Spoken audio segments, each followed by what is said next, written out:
दोस्तों, मोदी सरकार चमत्कार प्रधान सरकार है।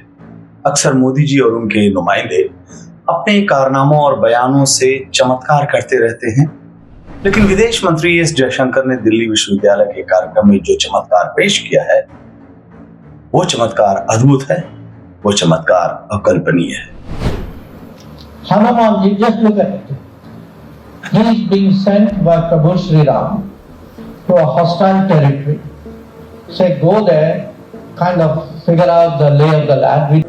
विदेश मंत्री एस जयशंकर साहब ने मोदी सरकार की मौजूदा विदेश नीति और कूटनीति की तुलना प्रभु श्री राम के लंका आक्रमण से जोड़ते हुए कहा कि हनुमान जी की सबसे बड़ी चुनौती ये थी कि वो रावण के दरबार में घुसकर उसकी ताकत का अंदाजा ले। विदेश मंत्री के मुताबिक इस अहम काम के लिए हनुमान जी ने रावण की सेना के सामने समर्पण कर दिया ताकि वो किसी तरह रावण के दरबार तक पहुंच पाए और उसकी जो सैन्य ताकत है उसका अंदाजा लगा सके।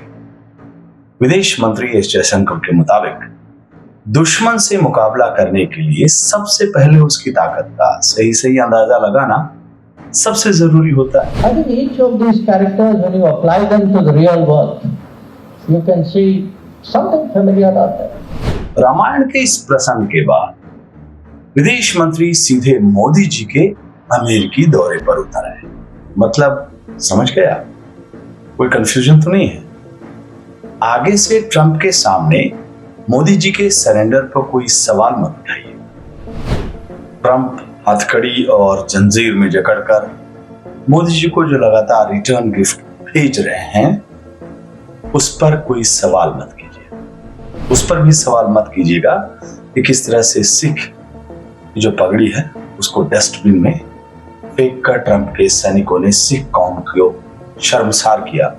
जिस तरह से उसके बारे में सोचिएगा। ये सब मोदी जी की कूटनीति और विदेशी नीति जो है उसका जो है हिस्सा है। मोदी जी भी दुश्मन की ताकत का अंदाजा लगा रहे हैं। एक बार दुश्मन की ताकत का पता लग जाए फिर तो मोदी जी और उनके विदेश मंत्री एक नया रामायण लिख देंगे। अहंकारी रावण को वो सबक सिखाएंगे कि आपको एक नया रामायण, मोदी रामायण लिखना पड़ जाएगा। अभी अपने विदेश मंत्री जयशंकर साहब चीन की ताकत का भी पता लगाने गए थे। वो काम फिनिश हो जाए तो फिर अरुणाचल प्रदेश के पास सीमा पर जो चीन 90 गांव अभी हाल ही में जो खबर आई है बसा रहा है, उससे 4 ज्यादा गांव हम चीन में बसाएंगे। आप बस धैर्य बनाए रखिए। मोदी सरकार की विदेश नीति और कूटनीति रामायण जैसी है। अभी वो हनुमान जी की तरह दुश्मन के सामने सरेंडर करके उसकी ताकत का अंदाजा लगा रहे हैं। जयशंकर साहब, आप धन्य हैं। आपके मोदी साहब वाकई महान हैं। आप दोनों पुरुष नहीं महापुरुष हैं। आप दोनों को जो चमत्कार हैं उसका मेरा 100 नमस्कार है। नमस्कार।